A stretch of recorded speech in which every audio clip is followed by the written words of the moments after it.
Hello दोस्तों, नमस्कार। कैसे आप लोग? उम्मीद करता हूं कि सब लोग अच्छे होंगे। दोस्तों, आज का जो बिजनेस आइडिया है ना, बहुत ही जबरदस्त बिजनेस आइडिया है दोस्तों। जबरदस्त इसीलिए कि एक बार का आपका इन्वेस्टमेंट से आपका पूरा 7 पुश्ती बैठ कर खा सकते हैं दोस्तों। इतना कमाई है इस बिजनेस में। और दूसरी बात है कि आपको कस्टमर की ढूंढने की और या कस्टमर के पास जाने की आपको कोई जरूरत नहीं है। कस्टमर खुद चल के आपके पास आएगा। इतना डिमांडिंग का बिजनेस है दोस्तों। और तीसरी बात ये है दोस्तों, ऐसे बहुत सारे लोगों का मन पे ये है कि ये जो मैरिज हॉल का बिजनेस सिर्फ साल में, मतलब सीजन में ही चलता है, बाकी टाइम पे मैरिज हॉल चलता नहीं। ऐसे बहुत सारे लोगों का मन पे जो प्रश्न है उसका मैं उत्तर देना चाहता हूं दोस्तों इस वीडियो के जरिए। दोस्तों, मैरिज हॉल का बिजनेस पूरा साल चलेगा। कैसे कैसे चलेगा और कौन कौन कस्टमर आपके पास आ सकते हैं, पूरा डिटेल जानकारी के लिए दोस्तों ये वीडियो आपको पूरा देखना पड़ेगा। आपको क्लियर समझ में आ जाएगा। और दूसरी बात, ये बिजनेस में इतना कमाए है कि सीजन में आप जितना कमाओगे ना, आप पूरा साल आप बैठ कर खा सकते हो दोस्तों। इतना कमाई होगा। सिर्फ सीजन की बात कर रहा हूं। आप सीजन के टाइम पर भी आपका कमाई होगा, लेकिन सीजन में जितना होता है कमाई उतना नहीं होगा, कम ज्यादा होगा, लेकिन सालों भर ये बिजनेस चलेगा। वैसे दोस्तों, मैरिज हॉल का जो बिजनेस कौन कर सकता है और कहां से कर सकते हैं, इसके लिए इन्वेस्टमेंट कितना लगेगा, प्रॉफिट कितना होगा, इसके लिए लाइसेंस और रजिस्ट्रेशन कौन सा लगेगा, और इसके लिए जो मैरिज हॉल आप बनाओगे, आप बिजनेस शुरू करोगे, तो फिक्स लोकेशन कैसा होना चाहिए, इसका एडवर्टाइजमेंट कैसे करना है, मार्केटिंग कैसे करना है, सब कुछ दोस्तों डिटेल जानकारी से एक ही वीडियो में मिलेगा। ये वीडियो को आप अंत तक देखोगे ना दोस्तों, यकीन के साथ कहता हूं कि इस बिजनेस का इस बिजनेस के बारे में जो भी आपका मन पे सवाल है ना, सभी सवाल का जवाब क्लियर तरीके से पूरा डिटेल में सरल भाषा में मिलने वाला है दोस्तों। ये वीडियो को अंत तक देखोगे, आपको क्लियर समझ में आ जाएगा। चलिए दोस्तों, आप लोगों का टाइम वेस्ट करना नहीं चाहता हूं। आज के जो बिजनेस आइडिया का जानकारी बताने से पहले प्लीज आप लोगों से एक विनंती करता हूं कि यह मेरा जानकारी, जो बिजनेस आइडिया का जानकारी आप लोगों को अच्छा लगा तो दोस्तों जरूर लाइक कीजिए, शेयर कीजिए और सब्सक्राइब करना मत भूलिए दोस्तों। इस बिजनेस के संबंध में जो भी आपका मन पे सवाल आता है, जो भी डाउट आता है ना, क्लियर तरीके से आप कमेंट्स करके बताइए। आज का जो बिजनेस आइडिया दोस्तों, मैरिज हॉल का जो बिजनेस कैसे शुरू करें, उससे पहले हम एक बात समझेंगे दोस्तों, मार्केट में जो मैरिज हॉल का जो बिजनेस इतना डिमांडिंग क्यों है दोस्तों उसका सवाल, मतलब जवाब मैं इतना क्लियर तरीके से दे दूंगा, आपको क्लियर समझ में आ जाएगा। क्योंकि ये जो सवाल का जवाब आपको मिला ना, इतना डिमांडिंग का बिजनेस क्यों है, ये सवाल का जवाब आपको मिला तो आपको पूरा बिजनेस आइडिया का जानकारी अपने आप मिल जाएगा दोस्तों। जैसे कि दोस्तों, आजकल लोग ना बहुत फैशनेबल हुआ है, ज्यादा मेहनत करना नहीं चाहता है। जैसे कि मैं आपको बता रहा हूं, आप जैसे कि एग्जांपल, किसी के घर पे शादी है, समझ लो, उनको कितना मेहनत करना पड़ता है। पहली बात है कि पूरा घर का सजावट करना पड़ता है, जैसे कलरिंग हुआ, पेंटिंग हुआ, बाद में टेंट वालों को ले उनका पीछे भागो, जो खाना बनाने वाले जो कैटरिंग वालों का पीछे भागो, सजावट है, लाइटिंग है, माइक है, स्पीकर है, डीजी है, और जो बहुत सारे जो रिश्तेदार भी जो शादी में आता है, तो उनको रहने के लिए व्यवस्था होना चाहिए। और घर का सामने जो टेंट गिंट का जो सब कुछ डेकोरेशन करना है, तो घर का सामने जगह भी तो होना चाहिए। आज के टाइम पे जो सिटी में सिर्फ एक एक प्लाट लेके लोग रह रहे, जो भी एक गाड़ी पार्किंग के लिए जगह नहीं रहते सिटी में। चलो, गांव में जगह का तो व्यवस्था हो जाएगा, लेकिन बाकी मेहनत तो करना ही पड़ेगा। सब काम के अलावा भी बहुत सारे काम होता है दोस्तों, जो शादी का जो फंक्शन में, ठीक है। इसलिए बहुत सारे लोग आजकल ना बिना मेहनत से एक यादगार तरीके से एक मैरिज करवाना है, शादी करवाना है, या कोई भी फंक्शन करवाना है, तो मैरिज का जो हॉल बुक करता है दोस्तों। वहां पे उनको सब कुछ सुविधा मिलता है, बैठे बैठे बिना मेहनत से एक अच्छा यादगार तरीके से जो फंक्शन करवाना है, जो यादगार तरीके से एक शादी विवाह करवाना है, तो लोग मैरिज हॉल के पीछे भाग रहे हैं आजकल। तो आप खुद सोच लीजिए, मार्केट में इसका डिमांड क्यों नहीं होगा। अभी स्टेप बाय स्टेप समझते हैं दोस्तों, ये बिजनेस कौन कर सकते हैं। दोस्तों, कोई भी कर सकते हैं, इसके लिए अलग से कोई ट्रेनिंग की जरूरत नहीं है, अलग से कुछ पढ़ा लिखा होना कोई जरूरत नहीं। जिसके पास थोड़ा बहुत जो बजट है, जो मैरिज हॉल बनाने के लिए जो जितना बजट लगता है उतना बजट है, तो वो बंदा ये बिजनेस कर सकते हैं, वो भी आराम से। और दूसरा क्वेश्चन ये है कि ये कहां से कर सकते हैं, शहर से, गांव से, कहीं से भी कर सकते हो दोस्तों, कोई फर्क नहीं पड़ेगा। लेकिन ये बिजनेस के लिए मेन मुद्दा, मेन जो मोटिव है दोस्तों, जनसंख्या। जितना ज्यादा जनसंख्या, जितना ज्यादा पॉपुलेशन है, ये बिजनेस दबा के चलेगा। तो इजी सी बात है दोस्तों, सिटी में बहुत ज्यादा पॉपुलेशन होता है, ये बिजनेस आप सिटी से करोगे तो बहुत अच्छा खासा पैसे कमाओगे दोस्तों। सीजन के हिसाब से तो छप्पड़ फाड़ के कमाई होगा, क्योंकि ना सिटी में ज्यादातर लोग, मतलब 99% लोग मैरिज हॉल के ऊपर ही डिपेंड रहता है, क्योंकि उनका घर के सामने जगह भी नहीं रहता है, जो घर के सामने जो शादी विवाह जो भी फंक्शन करने के लिए जगह भी नहीं रहता है। तो पूरा 100% लोग मैरिज हॉल के ऊपर ही डिपेंड रहता है सिटी में। तो इजी सी बात है, आप ये बिजनेस सिटी से करोगे तो दोस्तों अच्छा खासा कमाई होगा। क्लियर है। गांव में सिर्फ जगह मिल जाएगा, लोगों को आने जाने में रुकने के लिए जगह मिल जाएगा, लेकिन बाकी जो भी फंक्शन में जो परेशानी जो होता है, जो भी मेहनत लगता है, उतना तो लगेगा। इसलिए गांव में भी आजकल लोग मैरिज हॉल के ऊपर बहुत ज्यादा डिपेंड हो चुका है दोस्तों। इसलिए ये बिजनेस आप मेरे हिसाब से शहर से करोगे तो अच्छा खासा कमाई होगा, गांव से भी होगा, लेकिन जितना शहर पे होना चाहिए उससे कम होगा गांव में। ठीक है, नहीं तो आप दोनों शहर पे भी, शहर में जो बीचों बीच शहर में जगह नहीं मिला और गांव में भी नहीं मिला, तो आउटसाइड जो शहर में, मतलब शहर का जो आउटसाइड में ये बिजनेस आप शुरू कर सकते हो। अभी लोकेशन की बात करूंगा, लोकेशन बहुत ज्यादा इंपॉर्टेंट है दोस्तों इस बिजनेस में, क्योंकि ना आपका मैरिज हॉल कहां पे है उसके ऊपर बहुत ज्यादा डिपेंड होता है। जैसे कि आपका मैरिज हॉल सिटी का बीचों बीच है तो लोगों को आने जाने में कोई दिक्कत नहीं होगा। ठीक है, और जो सिटी से आउटसाइड है, आउटसाइड भी वहां पे होना चाहिए, तो रोड का किनारे पे होना चाहिए। यह नहीं कि लोगों को जो गाड़ी लेके, क्योंकि शादी में लोग गाड़ी का बहुत ज्यादा यूज करता है, तो वहां पे गाड़ी लेके आने में उनको कोई दिक्कत नहीं होना चाहिए। इसलिए रोड साइड हो या हाईवे के साइड पे हो आपका मैरिज हॉल, तो दोस्तों बहुत बढ़िया चलेगा। दोस्तों नेक्स्ट स्टेप की बात कर रहा हूं दोस्तों, वो है ये बिजनेस के लिए एरिया कितना लगेगा, मतलब मैरिज हॉल का बिजनेस के लिए हमको जगह कितना की जरूरत पड़ता है दोस्तों मिनिमम जगह की बता रहा हूं, 10,000 स्क्वायर फीट से लेकर 12,000 स्क्वायर फीट का जगह लगेगा। क्योंकि जितना भी जो लोग आता है वहां पे, जो सब लोग आजकल ना सब गाड़ी घोड़ा लेके चलता है, तो वहां उनके लिए पार्किंग का सुविधा होना चाहिए। और मैरिज हॉल इतना बड़ा होना चाहिए कि मिनिमम 500 लोगों से लेकर 1000 लोग वहां पे बैठने लायक होना चाहिए। क्योंकि जो भी कस्टमर का जो ऑर्डर आता है, जो भी डिमांड्स आता है कि इतना ही लोगों का, फिक्स लोगों का एक लिमिट नहीं रहता है। किसी किसी का ज्यादा रिश्तेदार रहता है, किसी किसी कमी रहते है, वो अलग बात है, लेकिन वो हॉल आपका जो बड़ा होना चाहिए। और जो कैटरिंग सर्विस वालों को जो खाना बनाने के लिए जगह होना चाहिए, और लोगों को बैठ के खाना खाने के लिए व्यवस्था का होना चाहिए। आपका जनरेटर हुआ, आपका जो डीजी सेट हुआ, आपका जो पानी का जो व्यवस्था हुआ, और लोगों को आने जाने वालों बैठने के लिए व्यवस्था, सब कुछ जो व्यवस्था लेकर जो चलेगा, तो मिनिमम आपका जो जगह होना चाहिए दोस्तों 10,000 स्क्वायर फीट से लेकर 12,000 स्क्वायर फीट का जगह मिनिमम की बता रहा हूं दोस्तों। ठीक है, अभी मेन मुद्दे पे बात करेंगे दोस्तों। आप ये बिजनेस शुरू करना चाहते हो तो लाइसेंस कौन सा लगेगा और रजिस्ट्रेशन कहां पे करवाना है, इसके लिए भी लाइसेंस लगता है दोस्तों। क्लियर है, और कौन सा लगेगा मैं क्लियर बता रहा हूं आपको। मेन बात है कि आपको जीएसटी लाइसेंस होना चाहिए, क्योंकि इस बिजनेस में तो लाखों रुपए का टर्नओवर है, तो आपको इस बिजनेस में जीएसटी लाइसेंस होना चाहिए। और जो इनकम टैक्स ऑफिस से एक 10 करके एक फॉर्म आता है, वो फॉर्म फिलअप करना चाहिए, वो फॉर्म का नंबर आपके पास होना चाहिए। क्लियर है दोस्तों।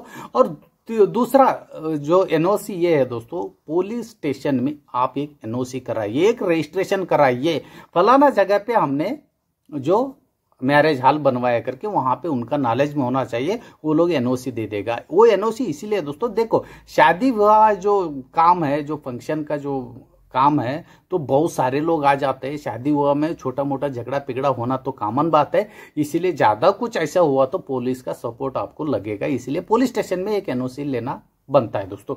उसके बाद फायर ब्रिगेड का ऑफिस से, फायर ब्रिगेड से भी आपको एक एनओसी लेना पड़ेगा वहां पे, इसलिए कि देखिए जो शादी हुआ है तो वहां पे खाना पीना भी तो बनता है, इसलिए आग भी लगने का जो चांसेस बहुत ज्यादा होता है। और डीजी और नाना तरीके का जो डेकोरेशन लाइटिंग जो आप लगे रहते हो, उससे शॉर्ट सर्किट से भी आग लगने का जो चांसेस बहुत ज्यादा रहता है। इसीलिए जो आग बुझाने के लिए उनको फायर ब्रिगेड ऑफिस में एक एनओसी होना जरूरी है, उनको इंटीमेशन रहना जरूरी है, उनको मालूम होना जरूरी है कि फलाना जगह पे आप एक मैरिज हॉल ये किया है, मतलब बिजनेस शुरू किया है, मैरिज हॉल है करके उनको मालूम होना चाहिए कि इसलिए वहां पे रजिस्ट्रेशन करवाना और उनसे एनओसी लेना मत भूलिए दोस्तों।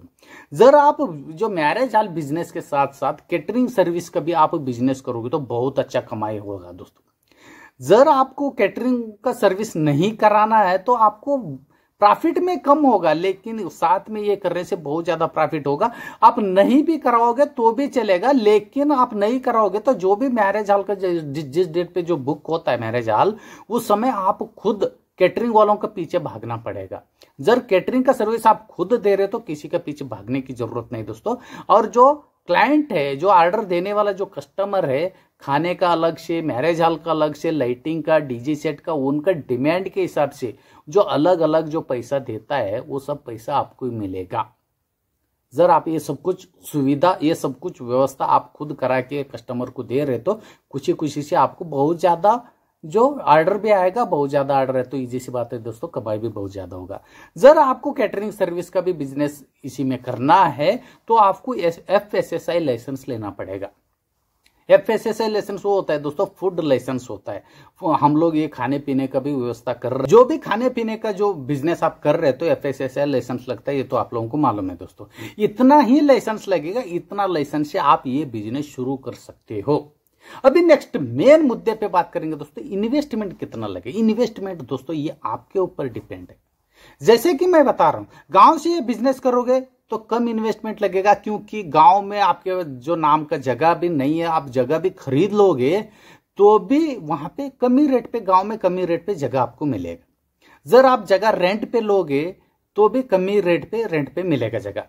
जर यही जगह आप सिटी में लोगे, सिटी में बहुत ज्यादा रहता है जगह का रेट, आप खरीदने जाओगे तो वहां पे इन्वेस्टमेंट ऑटोमेटिक है, इन्वेस्टमेंट बढ़ेगा सिटी से करने से, ठीक है। नहीं तो आप सिटी से रेंट पे भी लोगे तो सिटी में जगह का रेंट हो या खरीदना है तो जगह का इन्वेस्टमेंट बढ़ेगा। जरा आप सिटी गांव के बीच में, जो सिटी से आउटसाइड से ये जगह लोगे तो भी मीडियम सही से आपका इन्वेस्टमेंट लगेगा। ये इन्वेस्टमेंट कोई भी फिक्स नहीं बताता है दोस्तों, मैं आपको गारंटी के साथ कह रहा हूं, इसमें ना कोई फिक्स नहीं होता है, क्योंकि आप ये बिजनेस सिर्फ जगह के ऊपर ही डिपेंड नहीं रह सकते। इसमें बहुत सारे जो ऑप्शन आता है, जैसे कि कस्टमर को आप कितना तरीके के जो फैसिलिटी दे रहे हो उसके ऊपर बहुत ज्यादा डिपेंड है। जैसे एग्जांपल मैंने बताया, कस्टमर को आप खुद कैटरिंग का सर्विस दे रहे हो, मतलब खाना पीना आपके तरफ ही रख रहे हो, तो वहां पे खाना कैटरिंग का सर्विस में एक दो सामान नहीं आता है ना, एक छोटा सा जो चम्मच से लेकर भांडे बर्तन से लेकर गैस सब कुछ, राशन पानी व्यवस्था सब कुछ आपको करना पड़ेगा। तो ये सी बात है, वहां इन्वेस्टमेंट बढ़ेगा लेकिन उससे प्रॉफिट भी बहुत ज्यादा होगा। और दूसरी बात, टेंट का भी आप ही बिजनेस कर रहे हो, इसमें अब नाना तरह का बिजनेस है, नाना तरीके से आप प्रॉफिट कमा सकते हो। कैटरिंग से आप कमाई कर सकते हो, कैटरिंग का जो इन्वेस्टमेंट बढ़ेगा।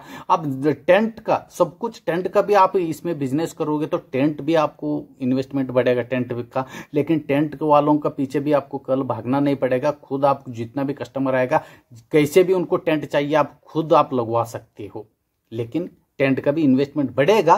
तो ये सब कुछ जो फैसिलिटी आप कितना दे रहे हो कस्टमर को, उसके ऊपर बहुत ज्यादा डिपेंड होता है। उसके साथ में आपको डीजी का हो गया, लाइटिंग का हो गया, जो भी एम्पलीफायर का हो गया, और बाकी क्या क्या आप जो इसमें डेकोरेशन करने वाले हो, आप कितना चेयर रखने का जगह का कितना इन्वेस्टमेंट कर रहे हो, कितना आपका जो मैरिज हॉल में आप कस्टमर को जितना ज्यादा आप फैसिलिटी दोगे, उनको कंफर्टेबल लगना चाहिए, उनको खुशी होना चाहिए, उतना आप फैसिलिटी दे रहे हो कस्टमर को, तो कस्टमर तो बहुत आएंगे, कमाई तो बहुत ज्यादा होगा, साथ में इन्वेस्टमेंट भी बढ़ेगा।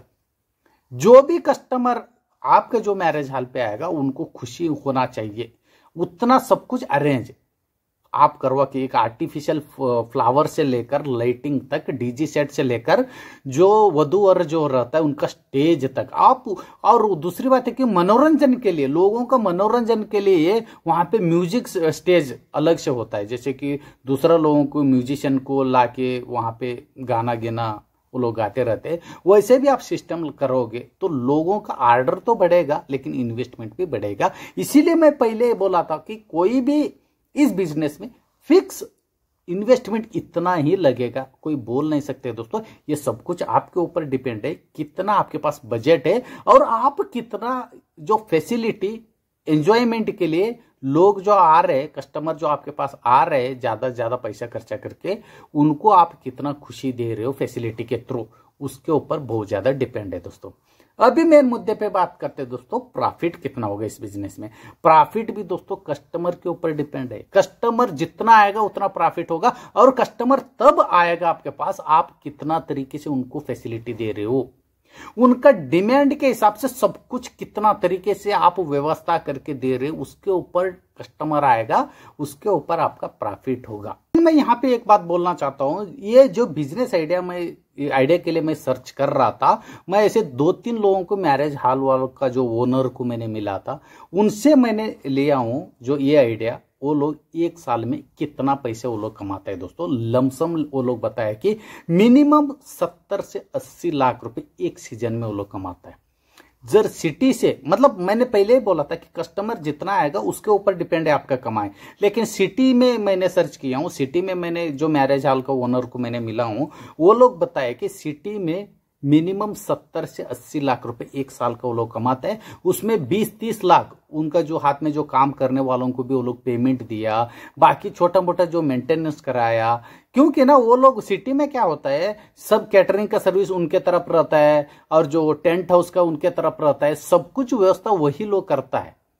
और जो बाकी जो भी, और मैरिज हॉल में वो लोग रूम भी रहता है, लग्जरी रूम भी रहता है, कोई रुकना चाहते हैं तो वहां पे भी रहता है, वो सब कुछ वो लोग खुद करता है, तो उनका प्रॉफिट बढ़ता है दोस्तों। इसलिए मैंने बोला था इन्वेस्टमेंट तब बढ़ेगा आप जितना फैसिलिटी देना चाहते हो, और बिना फैसिलिटी से इतना कस्टमर आपके पास नहीं आएगा। एग्जाम्पल के तौर पर बता रहा हूं दोस्तों, आजकल जो कॉमन रेट लेके चल रहा हूं, मैरिज हॉल का बुकिंग आप करोगे मिनिमम 80,000 रुपए से लेकर 1 लाख रुपए आसानी से चला जाता है। जर उसमें आप खाने पीने की व्यवस्था कराओगे, जर कोल्ड ड्रिंक्स का, आइसक्रीम का, हाँ ये सब कुछ व्यवस्था आप अलग से लोगे, रूम बुकिंग का आप अलग से लोगे, तो इसमें आपका जो 1 लाख रुपए से ज्यादा भी हो सकता है जो मैरिज हॉल में। आप खुद सोच लीजिए दोस्तों, एक सीजन में कितना, मतलब कंटिन्यू बुक रहता है, जो बुकिंग मिलता नहीं है मैरिज हॉल, इतना रश रहता है, आपको डेट मिलता नहीं है। इसलिए दोस्तों एक सीजन में, मतलब पूरा साल की बात करूंगा, और आपका मन पे ये सवाल आ रहा होगा पूरा साल तो ये मैरिज हॉल चलेगा नहीं तो कमाई कैसे होगा। सिर्फ सीजन की बात कर रहा हूं दोस्तों, सीजन में इतना कमाई होगा, और बाकी टाइम पे आजकल जो बड़े बड़े लोगों का एक फैशनेबल के हिसाब से एक रूढ़ी हो गया दोस्तों, वो लोग छोटा छोटा फंक्शन जैसे कि वेडिंग एनिवर्सरी हुआ, पार्टी जो भी पार्टीज है और जो बर्थडे है, ऐसा टाइम पे बड़े बड़े लोग मैरिज हॉल ही बुक करता है। और बड़े बड़े लोगों का जो मीटिंग रहता है, जो सीक्रेट कॉन्फिडेंशियल जो मीटिंग होता है बिजनेस के बारे में, वो लोग भी मैरिज हॉल में जो लग्जरी रूम रहता है दोस्तों वही रूम बुक करता है। होटल में आजकल जाता नहीं है, मैरिज हॉल में उनको सेफ्टी रहता है। ठीक है दोस्तों, क्योंकि ये सीक्रेट जो मीटिंग रहता है मैरिज हॉल के साथ साथ, मतलब मैरिज के साथ साथ बाकी फंक्शन बहुत सारे ऐसा आता है, वो मैरिज हॉल में बुक करता है दोस्तों बड़े बड़े लोग। इसलिए कि बाकी टाइम पे भी, जो सीजन के अलावा बाकी टाइम पे भी ये बिजनेस चलता रहता है, लेकिन थोड़ा ज्यादा कमी जो कमाई होगा, लेकिन सालों भर ये बिजनेस चलेगा। ये सब कुछ डिपेंड है दोस्तों, कमाई ये आपके ऊपर है, आपके बजट के ऊपर है, आप जितना व्यवस्था करके दे रहे हो कस्टमर को उसके ऊपर डिपेंड है। क्योंकि ना कस्टमर के पीछे आपको भागने की जरूरत नहीं। एग्जांपल के तौर पर बता रहा हूं दोस्तों, ये किसी का एक शादी का ऑर्डर आया समझ लो, वो शादी में कितना लोग आए रहते हैं दोस्तों, कितना लोग आया रहता है, उनका भी घर पे कभी न कभी शादी गिदी का जो फंक्शन रहता ही रहता है, वो लोग देखेगा यहाँ पे इस फंक्शन जो मैरिज हॉल में कितना व्यवस्था है, उनको कितना कंफर्टेबल हो रहा है और कितना वो लोग एंजॉय कर रहे हैं, वो सब कुछ सुविधा उनको मिला, तो वो लोग दूसरा मैरिज हॉल नहीं देखेंगे दोस्तों, आपका पीछे भागेगा। इसके लिए आपको एडवर्टाइजमेंट करना या मार्केटिंग करना कोई जरूरत नहीं। फिर भी आपका मैरिज जो हॉल जो नया नया है, तो आप पेपर के थ्रू एडवर्टाइजमेंट कर सकते हो, पम्पलेट्स या बैनर के थ्रू आप एडवर्टाइजमेंट कर सकते हो थोड़ा दिन के लिए। बाकी के टाइम पे लोग अपने आप माउथ टू माउथ जो एडवर्टाइजमेंट करेगा आपका मैरिज हॉल का, आपको एडवर्टाइजमेंट के लिए 1 रुपए भी खर्चा करना नहीं पड़ेगा। ये सब कुछ डिपेंड दोस्तों आपके ऊपर है, आप कितना फैसिलिटी दे रहे हो। बार बार मैं इसीलिए बोल रहा हूं कि ये सब कुछ कमाई, सब कुछ इन्वेस्टमेंट, सब कुछ जो बातें है ना, ये आपका फैसिलिटी के ऊपर डिपेंड है, कस्टमर को आप कितना कस्टमर का कितना ध्यान रख रहे हो। ठीक है दोस्तों, ये पूरा जानकारी दोस्तों आप लोगों को कैसा लगा? अच्छा लगा तो दोस्तों जरूर लाइक कीजिए, शेयर कीजिए और सब्सक्राइब करना मत भूलिए दोस्तों। फिर मिलता हूं दोस्तों ऐसे यूनिक तरीके का बेस्ट बिजनेस आइडिया लेकर और लीगल तरीके का बिजनेस आइडिया लेकर। तब तक के लिए दोस्तों